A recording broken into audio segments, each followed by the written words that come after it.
কি তোমাদেরকে বলেছিলাম না আমার লুকটা তোমাদের ভীষণ পছন্দ হবে? কি পছন্দ হলো তো? আমারও কিন্তু আমার আজকের লুকটা ভীষণ ভালো লেগেছে। বরাবরই আমার একটু সাবেকিয়ানা টাচ ভীষণ ভালো লাগে। আজকে আমার সবথেকে যেটা বেস্ট লেগেছিলো সেটা আমার এই শাড়ি পরার স্টাইলটা।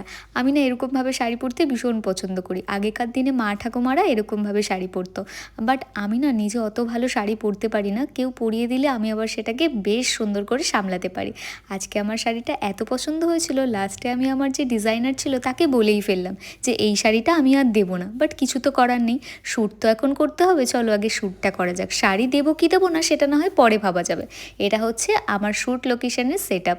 ভীষণ সুন্দর একটা ছোট্ট একটা সেট আপ হয়েছিল, আর এখন আমার চলছে শ্যুট।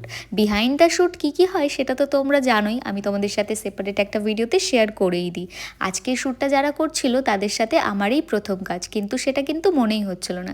বেশ মজা করে আমরা শ্যুট করছিলাম। বাবা শ্যুট তো কমপ্লিট, চলো এবার ঝটপট করে চেঞ্জটা করে নিই। আর আমার আজকের মেকআপ আর্টিস্ট আমাকে জিজ্ঞাসা করছিল আমার লুকটা কেমন লেগেছিল, তো আমি বললাম আমার অসম্ভব মিষ্টি লেগেছে, একদম চুমু, সত্যিই ভীষণ ভালো ছিল। আচ্ছা তোমরাই বলে দাও তোমাদের লুকটা কেমন লাগলো, তাহলে আমার মেকআপ আর্টিস্টের ভীষণ ভালো লাগবে। আর যারা যারা ওর সাথে কন্ট্যাক্ট করতে চাও তারা অবশ্যই, আমি ওর কন্ট্যাক্ট ডিটেলস বা এই ভিডিওটা ওর সাথে কোলাবে রাখবো, তোমরা কন্ট্যাক্ট করে নিও। দেখা হবে তোমাদের সাথে অন্য কোনো ব্লগে। টিল দেন সবাই ভালো থেকো, টাটা।